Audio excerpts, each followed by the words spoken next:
देखो बेटा, अच्छा बर्ताव करना। अगर उन लोगों को तुम पसंद आ गई तो तुम्हें एक अच्छा परिवार मिल जाएगा। पसंद आऊंगी तब ना। अरे क्यों नहीं पसंद आओगी? इतनी अच्छी तो हो तुम। अगर मैं अच्छी होती तो मेरे मम्मी पापा मुझे यहाँ क्यों भेजते? देखो दिव्या, ऐसी बात नहीं है, उनकी भी कोई मजबूरी होगी ना। हाँ, मजबूरी होगी।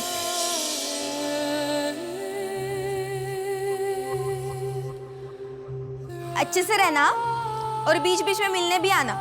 बाय।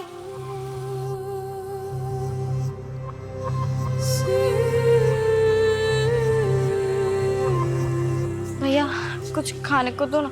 नहीं, पैसे नहीं चाहिए, भूख लगी है, खाने के लिए कुछ दो ना। आगे जाओ।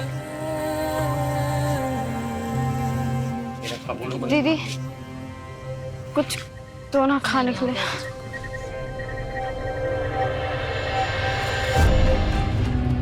कभी घर के खाली बरामदे में, कभी दीवारों पे लगी तस्वीरों में, सदियां बीत गई तेरे इंतजार में, तू खो गई है न जाने किस अंधकार में। तेरी याद मुझे रुलाती है, पर एक लौ है मेरे अंदर जो मुझे उठाती है। मैं चलती हूँ, भागती हूँ, आज भी तुझे ढूंढती हूँ।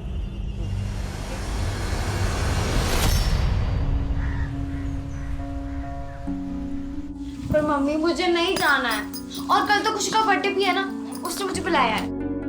दिव्या, सिर्फ एक ही हफ्ते की बात है, तुम खुशी को सॉरी बोल देना। लेकिन मम्मा दिव्या, ये ले बेटा, तेरे लिए नई फ्रॉक। नहीं फ्रॉक? लेकिन पापा, इतना खर्चा करने की क्या जरूरत थी? और अभी तो पुरानी वाली है ना मेरे पास। अरे पुरानी वाली तू छोड़, उसको पहन के तो बिल्कुल राजकुमारी लगेगी, कोई बोल ही नहीं पाएगा तुझे किसी चीज की कमी है। मैं कह रही हूँ ना, मुझे किसी भी चीज की कमी नहीं है। हो गया तुम दोनों का? अब जाओ, बैग ही पैक हो गया।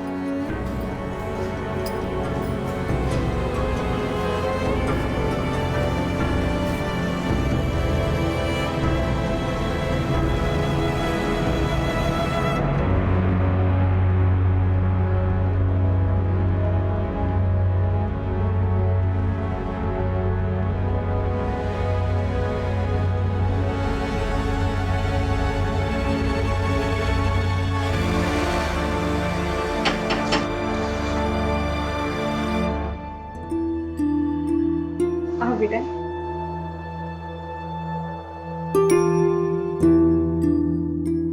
अगले मंगलवार को मैं दिव्या को ले आऊंगी। दिव्या, मेरा टाइम पे खाना खाना और टीवी कम देखना। ठीक है। ठीक है? बाय।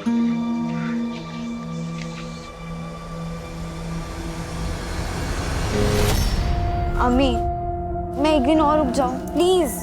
बेटा, तुम्हारी मम्मी हम दोनों की पिटाई करेंगी। बोला था उन्होंने कि मंगलवार को दिव्या को वापस लाना है। मंगलवार मतलब मंगलवार। अच्छा बेटा, मेरी तबीयत ठीक होती तो मैं तुम्हें खुद छोड़ने जाती। कोई नहीं, मैं अकेली चली जाऊंगी। चलो भैया, स्टाफो जंक्शन घर के ठीक बाहर छोड़िएगा। बाय।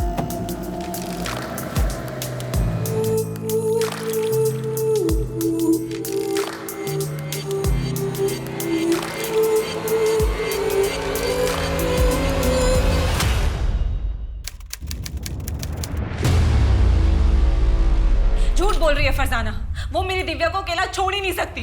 उसने मेरी दिव्या को कहीं छिपा के रखा है। शांत हो जाइए, पहले मुझे सब कुछ ठीक से बताइए क्या हुआ। साहब, मैं बोलता हूँ आपको, हमारी बेटी है दिव्या, वो फरजाना के घर पे गई थी और आज वापस लौटने वाली थी, पर अभी तक पहुंची नहीं है साहब। क्या उम्र होगी उसकी?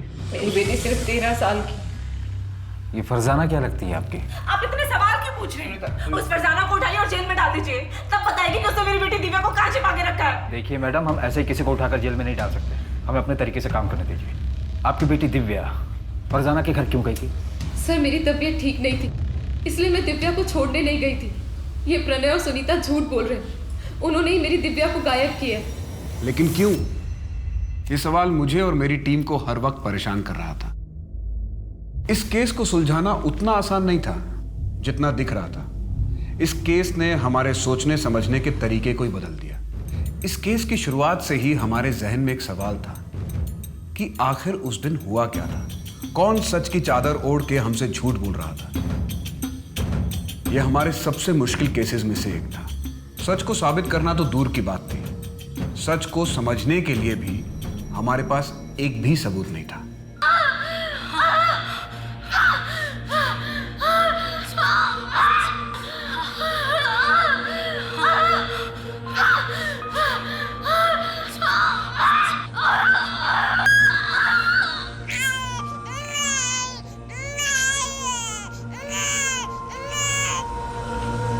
लड़की हुई है। नहीं देखना है मुझे, लेकर जाइए इसे।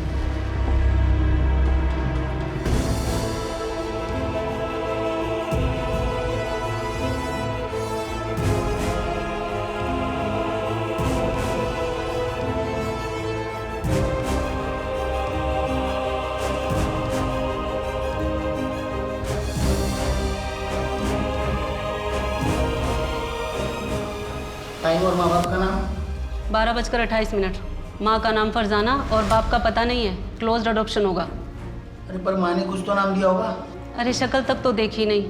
तू ऐसा कर, दिव्या लिख दे और ये पायल उसके पास रख दे, उसकी माँ का है। ये पायल तो बहुत बड़ा है। हाँ तो बड़ी होगी तो पहनेगी ना, तुझे क्या करने का है। तू उसके पेपर्स के साथ रख दे बस।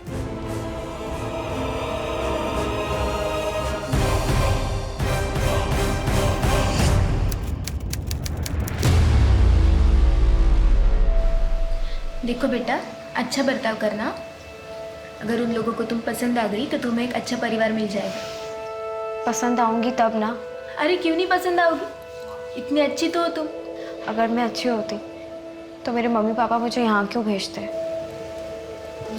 देखो दिव्या, ऐसी बात नहीं है, उनकी भी कोई मजबूरी होगी ना। हाँ, मजबूरी होगी।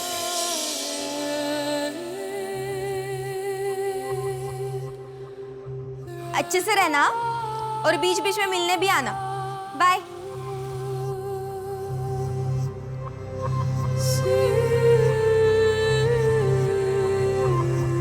भैया कुछ खाने को दो ना। नहीं, पैसे नहीं चाहिए, भूख लगी है, खाने के लिए कुछ दो ना। आगे जाओ। दीदी कुछ दो ना खाने के लिए।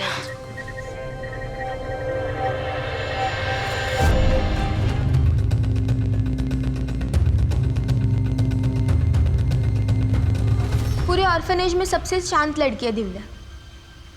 एक एनजीओ के साथ मिलकर हम ही ने रेस्क्यू करवाया था। कहाँ से? एक बेगिंग रैकेट था, फेक अडॉप्शन में ट्रैफिक हो गई थी। तो मैडम उसके साथ? फॉर्चुनेटली नहीं, उसको मारा पीटा जाता था, भूखा रखा जाता था। लेकिन पूरे 1 साल में उसके साथ एग्जैक्टली क्या क्या हुआ ये अभी तक दिव्या ने हमें नहीं बताया।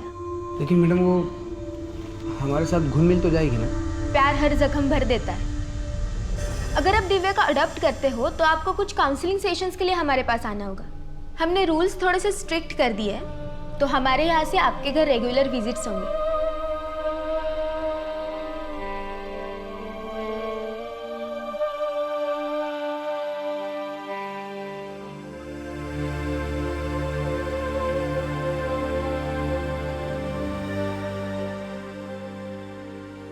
दिव्या, मैंने तुम्हारा क्या हुआ? अच्छा बैग मुझे। बेटा देखो मैं तुम्हारे लिए क्या लाया हूँ। कलर पेपर, ये स्केच पेन और ये पेंसिल बॉक्स तुम्हारे लिए। रख लो। अरे रख लो बेटा तुम्हारे। दिव्या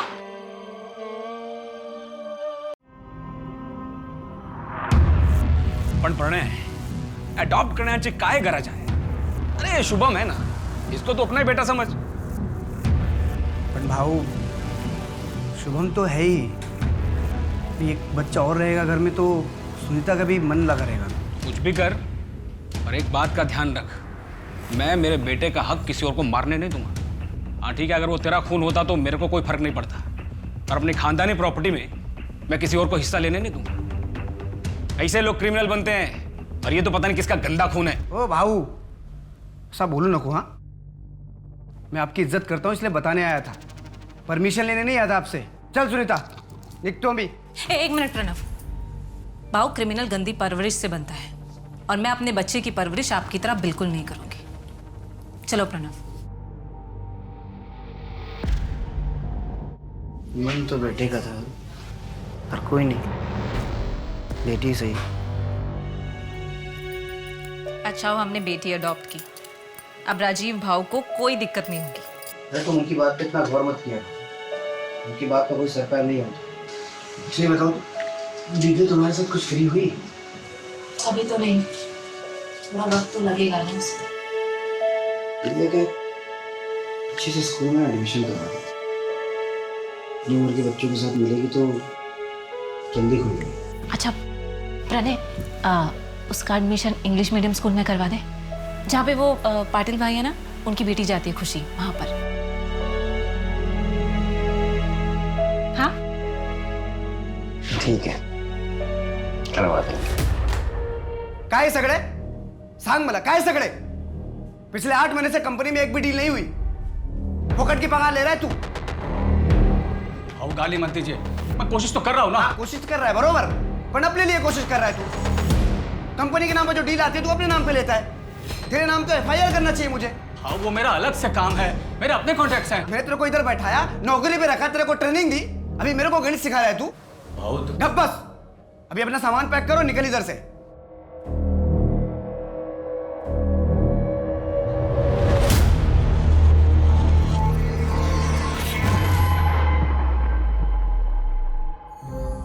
दिव्या, बेटा आ जाओ, खाना लग गया है। हाँ 10 मिनट के लास्ट समय कंप्लीट कर लेती हूँ। दिव्या, ये लो, ये तुम्हारे लिए नया बैग है और इसमें बैग, थैंक यू। आपको पता है स्कूल में क्या हुआ? रश्मि ने ना मेरा बेटा इसको अंदर ले जाके रखो, आराम से बैठ के बात कर, है ना?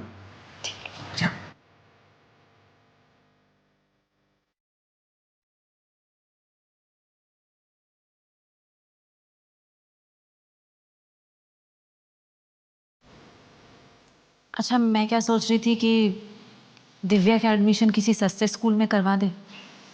उससे क्या होगा? एडमिशन की फीस भी कम होगी और खर्चा भी कम होगा। ये बात तो दिव्या को अडॉप्ट करने से पहले सोचनी चाहिए सुनीता। मुझे क्या पता था कि बाद में हालात इतने खराब हो जाएंगे। कोई जरूरत नहीं स्कूल चेंज करने का, मैं कोशिश कर रहा हूँ, कुछ ना कुछ हो जाएगा। और मैं देखते जी। आप सुनीता मात्रे हैं? हाँ जी बोलिए। दिव्या है क्या? आप कौन? मैं दिव्या की अम्मी।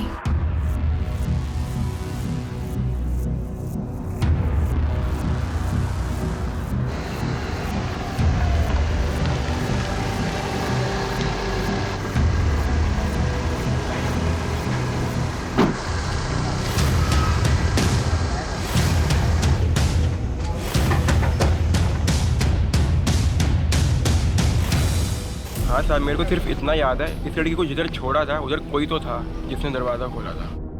आदमी था या औरत? सर आदमी था या औरत ये तो पता नहीं, लेकिन मैडम ने जहाँ बोला मैंने छोड़ दिया था। अगर कैब वाले ने दिव्या को प्रणय और सुनीता के घर के बाहर ड्रॉप किया था तो फिर दिव्या घर क्यों नहीं पहुंची? कहीं ऐसा तो नहीं है कि दोनों झूठ बोल रहे हैं? सर कोई तो झूठ बोल रहा है। ये दिव्या आउट ऑफ वेडलॉक बच्ची है। 13 साल पहले फरजाना ने उसे अडॉप्शन के लिए दिया था, फिर ये अब क्यों आई है? फरजाना मेरी बात को समझो तुम, मैं अभी तुमसे शादी नहीं कर सकता हूँ, अम्मी नहीं मानेगी। सफी तुम एक बार अपनी अम्मी से मिलाओ तो मुझे, मैं उन्हें मना लूंगी। मैं उनकी इतनी सेवा करूंगी कि वो भूल जाएंगी कि मैं किस जाति की हूँ। फरजाना अम्मी को समझाना इतना आसान नहीं है। देखो मुझे थोड़ा वक्त दो, मैं अभी अपने पैरों पे खड़ा भी नहीं हुआ हूँ। मैं अम्मी से बात क्या करूंगा, कैसे समझाऊंगा उन्हें? ठीक है, लेकिन जो भी करना है जल्दी करो, मेरे पास ज्यादा वक्त नहीं है। मैं अभी चलती हूँ, अब्बू घर पे इंतजार कर रही हूँ। अच्छा सुनो तुम, इतनी मुश्किल से तो आई हो तुम फरजाना, 10 मिनट रुक जाओ।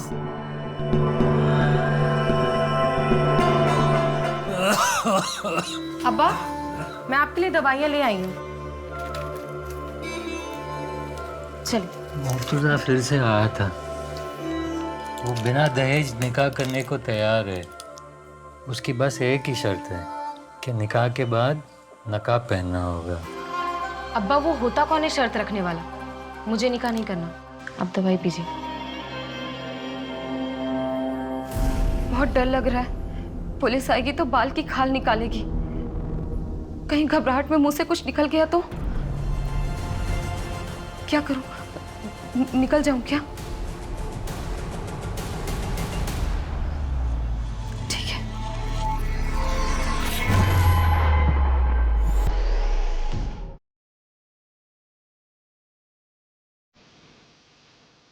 बुरा साया है तुझ पर और वो इतनी आसानी से तेरा पीछा नहीं छोड़ेगी। बुरा साया? तो पापा आप ही बताइए ना, क्या करना होगा मुझे? अरकान करना होगा। 35 दिनों तक इसका सेवन कर, तेरी सारी बलाएं फना हो जाएंगी। हमारी कैब वाले से बात हुई, उसका कहना है कि उसने दिव्या को अपने घर के बाहर ही छोड़ा। हो ही नहीं सकता। मैं तो सारा दिन घर पे थी, दिव्या का इंतजार कर रही थी।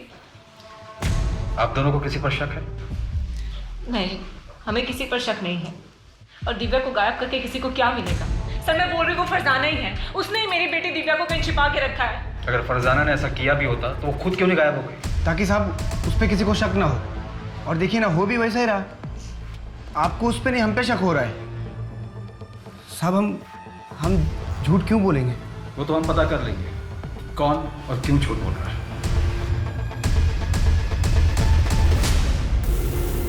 देख प्रणय, अगर दिव्या से तू मेरी शादी कराता है तो मैं तुझे 8 लाख रुपए दूंगा और तुझे वो वापस भी देने की जरूरत नहीं। भाऊ, क्या बात कर रहे हो? मेरी दिव्या सिर्फ 13 साल की है। तो क्या हुआ, आज नहीं तो कल शादी तो करवाओगे। 8 लाख छोटी रकम नहीं होती। पैसे वाला तो क्या? अपनी बेटी बेचूंगा तुझे? हाँ, निकल यहाँ से। और आइंदा मेरे घर पे दिखाई मत पड़ना। आइंदा दिखाई पड़ा ना तो जान से मार दूंगा। मैंने सोच भी कैसे लिखी मैंने? अपनी बच्ची बेचूंगा इसे।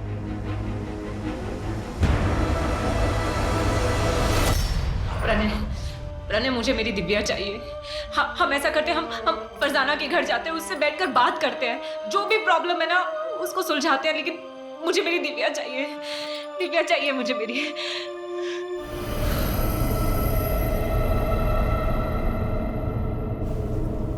खाना लगा दिया है। हट, हाथ नहीं लगाना। नहीं खाना है तेरी नाजायज कमाई। पता नहीं क्या करके पैसे लाती है। कुछ भी करती हूँ, कम से कम अपना और तुम्हारा पेट तो पालती हूँ। और ये तुम्हारी दारू, ये तो वही पैसे से आती है। क्या बोला? ज़बान चलाती है। सुनीता, पड़ोसी बोले फरजाना कल रात में निकल के बैग लेके। क्या? तो अब क्या करेंगे? पर कैसे? उस पर नजर क्यों नहीं रखी गई थी? सॉरी सर, वो हमसे। नीलेश, ये बहुत बड़ा ब्लंडर है। फरजाना हमारी सस्पेक्ट थी और वो हमारे नाक के नीचे से गायब हो गई। ये हमारी लापरवाही का नतीजा है। सर, मैंने फरजाना के लिए लुकआउट नोटिस जारी कर दिया है। वो जल्दी हमारी गिरफ्त में होगी। और एक बात है सर, ये प्रणय का बड़ा भाई राजीव, वो इस एडॉप्शन से खुश नहीं था। तो क्या राजीव दिव्या को गायब करवा सकता है? हो सकता है सर, या ये भी हो सकता है कि दिव्या के साथ अब तक बहुत कुछ कर दिया गया हो।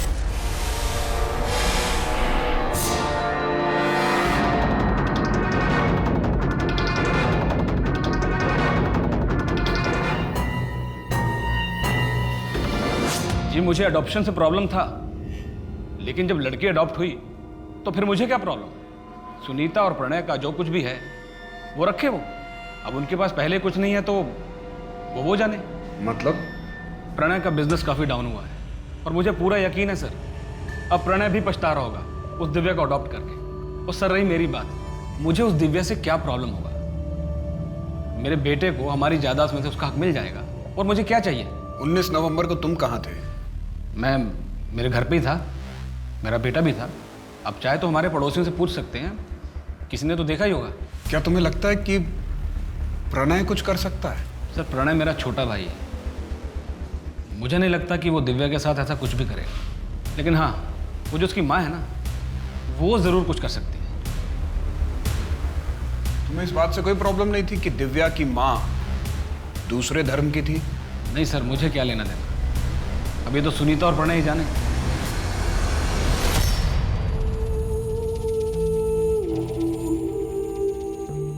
पापा ये देखो मैंने आपके लिए बनाया, हैप्पी फादर्स डे।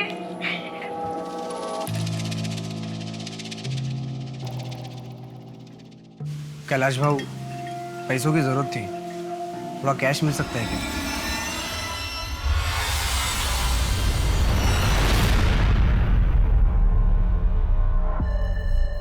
कहीं तुमने ही दिव्या को? सुनीता, दिमाग खराब हो गया तुम्हारा? इतना गिरा हुआ इंसान नहीं हो कि पैसों के खातिर अपनी बच्ची को बेच दूं। मेरी मजबूरी मेरी बच्ची से बढ़ के नहीं है, और जितना प्यार तुम करती थी उतना मैं भी करता था दिव्या से। करता था मतलब? मेरी दिव्या अभी जिंदा है।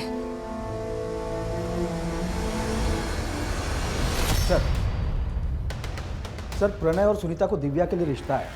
कैलाश वागले नाम का एक आदमी है, यहाँ गोवा में 3 रिजॉर्ट है उसके, और 8 लाख रुपए में बात भी तय हुई। पहले तो प्रणय ने उसे धक्का मार कर निकाल दिया, लेकिन अपने खबरी जग्गू ने पता किया ये प्रणय दोबारा कैलाश से मिला था, शायद डील कर ली। तो क्या ये चाइल्ड मैरिज का केस है?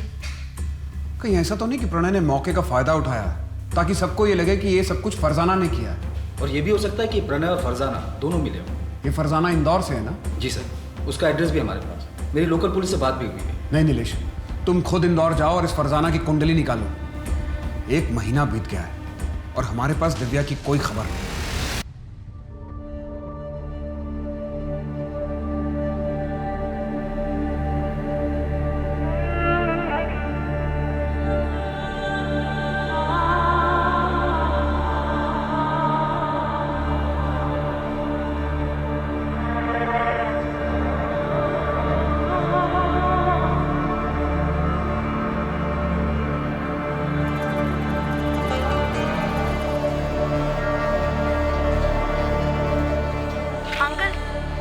अब खा लीजिए।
कब तक यहाँ मैं ऐसे रहूंगी? 5 महीने हो चुके हैं और तुम अब तक अपने घर वालों को मना नहीं पाए। फरजाना, मैं कोशिश कर रहा हूँ। झूठ बोल रहे हो तुम सभी। सच सच बताओ, तुम मुझसे निकाह करोगे भी या नहीं? करूंगा फरजाना, पर सही वक्त आने पर। और वो सही वक्त कब आएगा? मैं 5 महीने की प्रेग्नेंट हूँ। तुम्हारे घर वालों को मेरे बारे में भनक भी है, और अब तो मैं अबॉर्शन भी नहीं करवा सकती।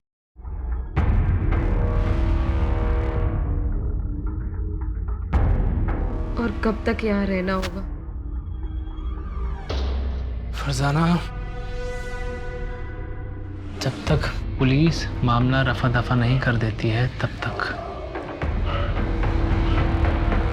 काश मैं दिव्या के साथ थोड़ा और वक्त गुजार पाती।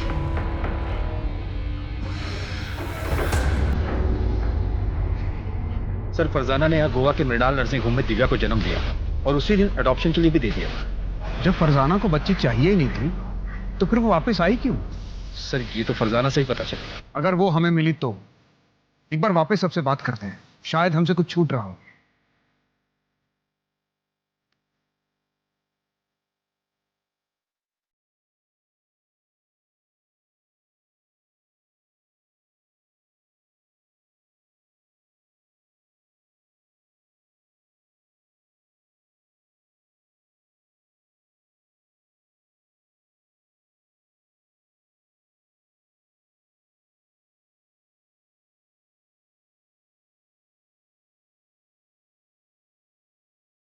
कहीं कुछ नहीं मिला। ऐसा कैसे कि कोई एविडेंस किसी के खिलाफ नहीं जो हमें उस बच्ची तक पहुंचा सके? सर अब तक तो पता नहीं दिव्या को कहां से कहां ले जाया गया होगा। पता नहीं अब तक ये बच्ची जिंदा होगी भी या नहीं।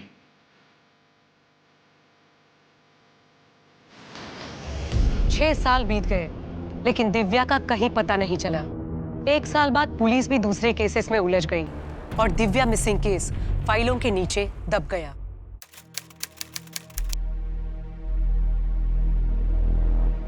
तुम अभी तक तैयार नहीं हुए? ये भगवान, ये नाश्ता करो। तुम्हारा रोज का नाटक है, ट्यूशन के लिए भी लेट हो जाते हो। मुझे कोई बात नहीं, मैं ड्रॉप कर दूंगा। हाँ, तुम्हारे इसी लाड प्यार ने ना इसको बिगाड़ के रख दिया। दूध भी पियो। मेरा राजकुमार है ये। तू खा बेटा, आराम से खा। डैडी तुझे ड्रॉप करेंगे यार। दूध भी पियो। आज की सबसे बड़ी खबर, सुप्रीम कोर्ट का फैसला। अब बेटियां भी होंगी अपने पिता की संपत्ति में बराबर की हकदार। इंडिया की हिस्ट्री में एक लैंडमार्क जजमेंट। अब बेटियां भी होंगी अपने पिता की संपत्ति में बराबर की हकदार। मैं मेरे बेटे का हक किसी और को मारने नहीं दूंगा। हाँ ठीक है, अगर वो तेरा खून होता तो मेरे को कोई फर्क नहीं पड़ता। अच्छा हो हमने बेटी अडॉप्ट की। अब राजीव भाव को कोई दिक्कत नहीं होगी।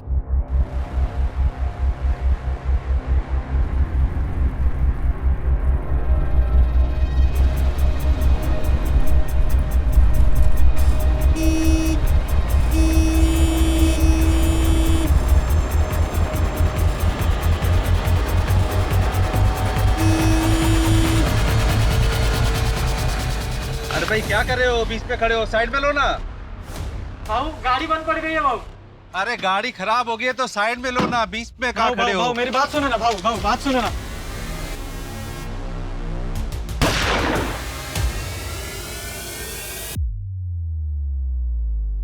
सुरेश कांबले नाम था सर। इंपोर्ट एक्सपोर्ट का बिजनेस है, बड़ा आदमी और पॉलिटिकल कनेक्शन भी बहुत स्ट्रांग थे। तभी ऊपर से प्रेशर आ रहा है। गाड़ी में नेम प्लेट भी नहीं है। कमल, ये स्टिकर देख रहे हो?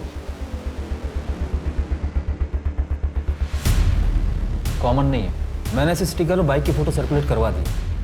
पता करो कि कहाँ प्रिंट हुआ था और किसने करवाया। विक्टिम के बारे में और कोई डिटेल? सर, सुरेश कांबले का ज़्यादातर बिजनेस कैश में होता था। बैंक में पैसा जमा करने जा रहा था। इतना बड़ा आदमी खुद कैश जमा करवाने जा रहा था? पैसों को लेकर वो किसी पर भरोसा नहीं करता था। फैमिली में और कौन कौन है? वाइफ पुष्पा कांबले और बेटा धीरज। वाइफ तो यही गोवा में और बेटा अमेरिका में पढ़ाई कर रहा है। बड़ा आदमी था तो दुश्मनी कई लोगों से रही होगी। कमल, कहीं ऐसा तो नहीं कि ये रॉबरी हमें गुमराह करने के लिए हो, जबकि असली मोटिव सुरेश को रास्ते से हटाना ही हो? सर, वो एंगल भी हम खंगाल रहे हैं, लेकिन मॉडस ऑपरेंडी जगत सिंह जैसी है। जगत कौन? मुंबई वाला?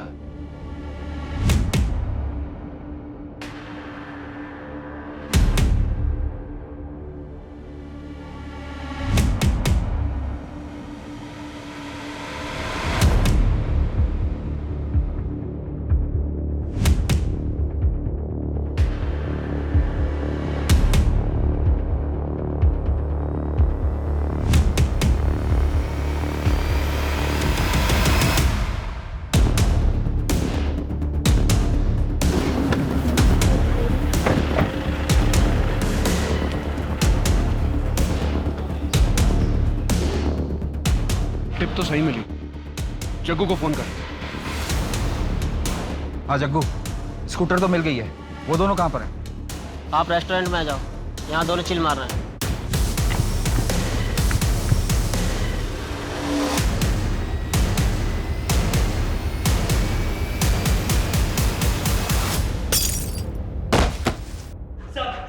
खड़ा हो। खड़ा हो।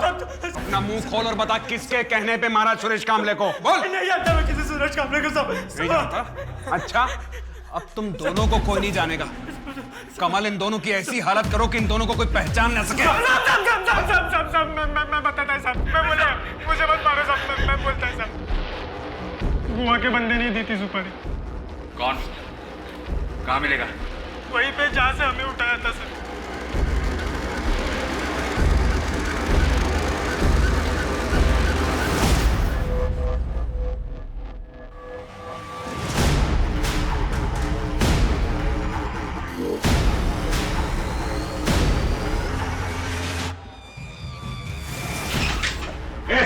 खड़ा हो।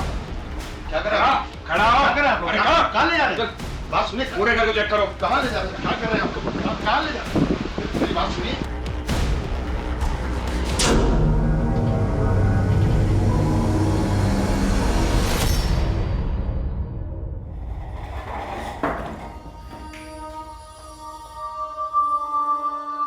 क्यों सुपारी दी थी सुरेश कामले की? वो तो तुम्हारा शागिर्द था।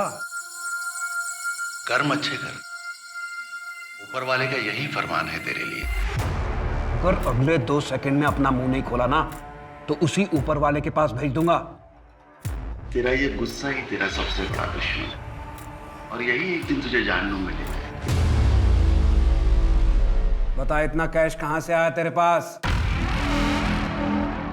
बहुत सारे शागिर्द हैं मेरे, खुशी से भेंट चढ़ाते रहते हैं। सर ये चमत्कारी बाबा तो बहुत पहुंची हुई चीज है।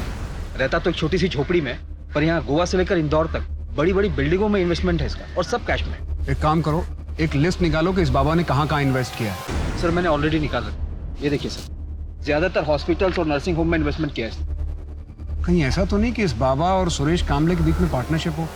क्योंकि इसके अलावा तो और कोई मोटिव नजर नहीं आ रहा। सर ऐसा तो अब तक कुछ सामने नहीं आया, पर बाबा को जिस अड्डे से अरेस्ट किया गया था वहाँ पे जो पैसे मिले थे वो सीरियल नंबर से, मतलब साफ है ये सारे पैसे किसी एक ही आदमी ने दिए। कहीं ऐसा तो नहीं कि बाबा को किसी और ने सुपारी दी और बाबा ने आगे सुपारी दे दी?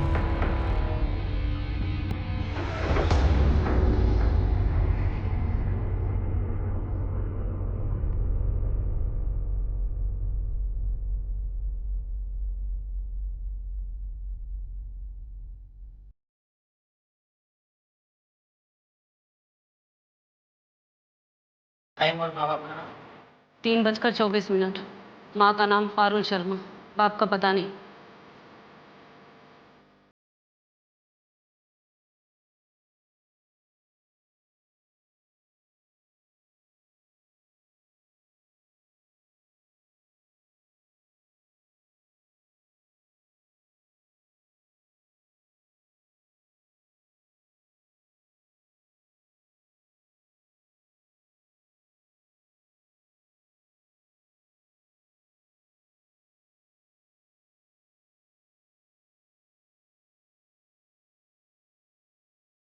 सर फरजाना ने यहाँ गोवा के मृणाल नर्सिंग होम में दिव्या को जन्म दिया।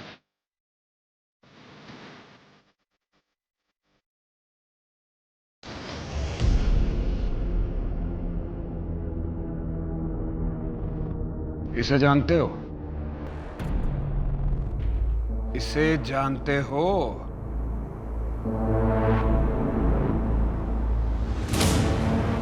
नहीं। इसे मृणाल नर्सिंग होम से अडॉप्ट किया गया था और इसने इस बच्ची को जन्म दिया था। इसका नाम दिव्या है, 6 साल से गायब है। क्या जानते हो इनके बारे में? शांति शांति शांति। खड़ा कर इसको, अब भी ठोकूंगा, अभी ठोक देता हूं। मुंह खोलेगा कि ठोक दूं तुझे? 2/13 गणेश जी का पंजी।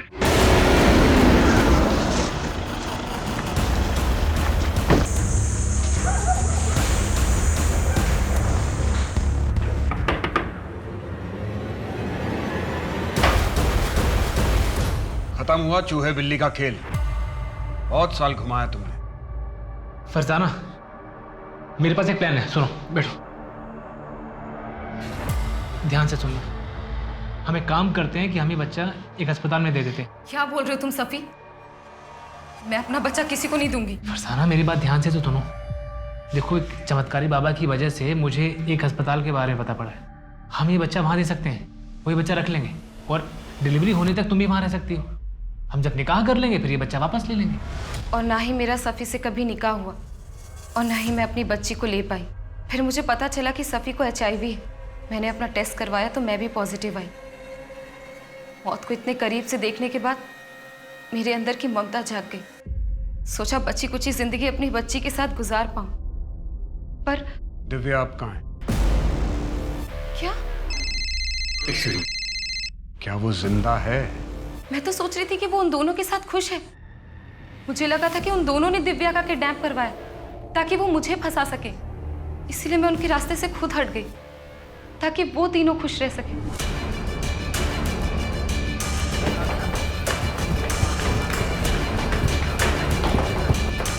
पूरे नर्सिंग होम को सर्च करो। अगर और फोर्स की जरूरत है तो और फोर्स मंगा लो। मुझे इस नर्सिंग होम का पूरा कच्चा चिट्ठा चाहिए। यहाँ कौन काम करता था, करता है, यहाँ पर किस किस की ईंट लगी है, सब। जी सर, लेकिन सर हम किस बेस पर इन्वेस्टिगेशन कर रहे हैं? इस नर्सिंग होम में कुछ तो है नीलेश। ये सिर्फ एक कोइंसिडेंस नहीं हो सकता। सर ये देखिए सारी फाइल में क्या क्या है।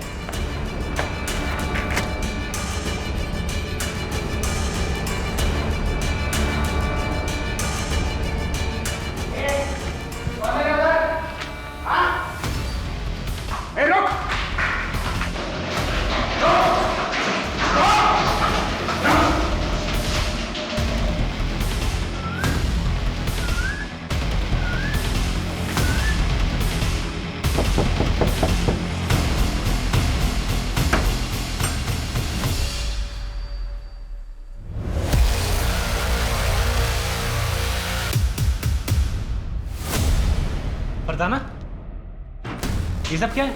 पहले तू बता, दिल्ली की खाल में गीदड़, तेरा असली चेहरा क्या है?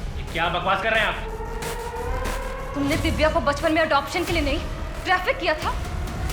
मृणाल नर्सिंग होम का वार्ड बॉय हमारी हिरासत में है। उसने अपना मुंह खोल दिया है। हमारे पास उन सारी लड़कियों की लिस्ट है जिसे तूने ट्रैफिक किया था। बोल, कहाँ है दिव्या? बोल। फरजाना, मुझे कैसे पता होगा? 6 साल पहले वो सुनीता के घर के बाहर से गायब हुई थी। ये दिव्या की अभी की रिपोर्ट है जो हमें मृणाल नर्सिंग होम से मिली है। ये बताएगा?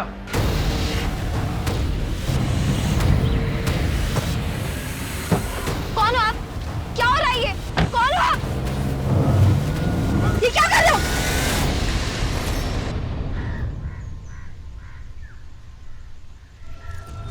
मैडम एकदम कौला माल है, लॉटरी लग जाएगी आप लोगों की। महीने का 10,000। आप एक बार लड़की को देख तो लीजिए पहले। रोज देखते हैं। 10,000 रुपए के ऊपर 1 रुपया नहीं मिलेगा। ठीक है, लेकिन अगर बच्चा हुआ तो उसके पैसे मैं अलग लूंगा। ठीक है, मैं पैसे लेकर आती।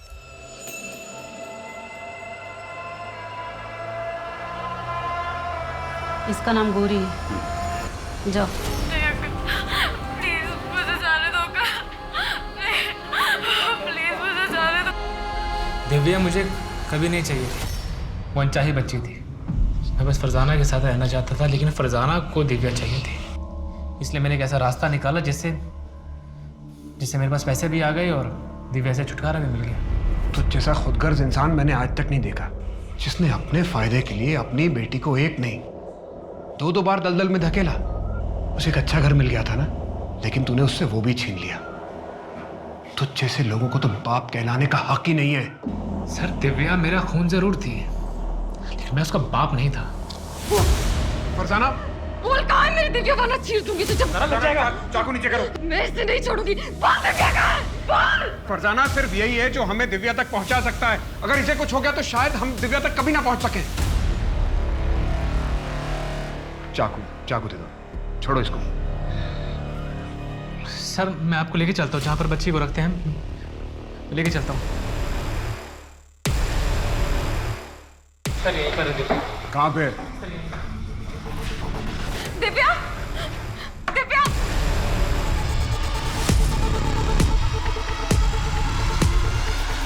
दिव्या मेरी बच्ची। बोल रही दिव्या कहाँ है? यही थी दिव्या, यही रखा था मैंने। सर, मैं सच कह रहा हूँ। Divya!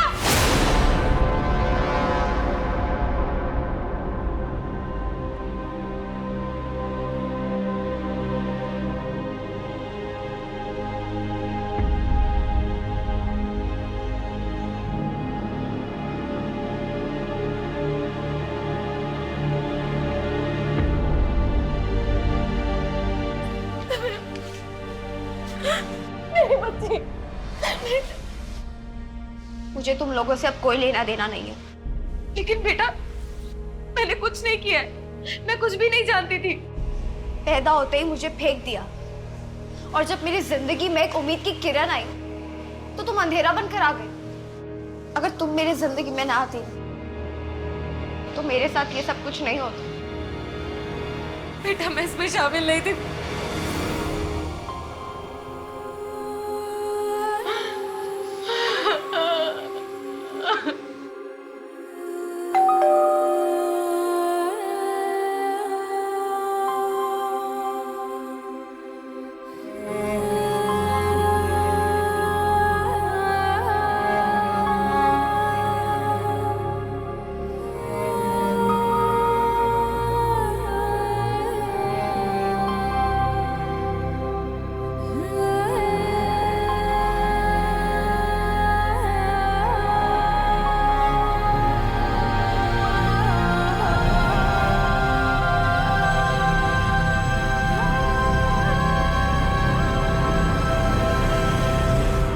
Sir, Mrinal nursing home को सील कर दिया गया।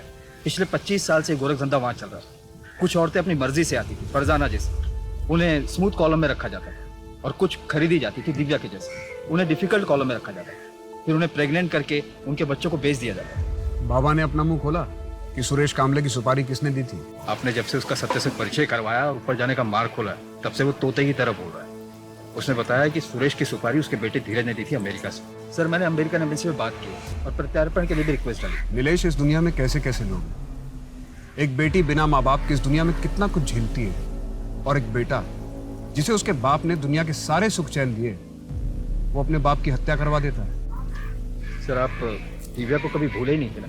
कभी नहीं। कुछ केसेस एक दरार छोड़ जाते हैं, ये भी उनमें से ही एक था। वैसे दिव्या की काउंसलिंग शुरू हो गई है। होपफुली उसे वैसी जिंदगी मिलेगी जैसी वो डिजर्व करती है।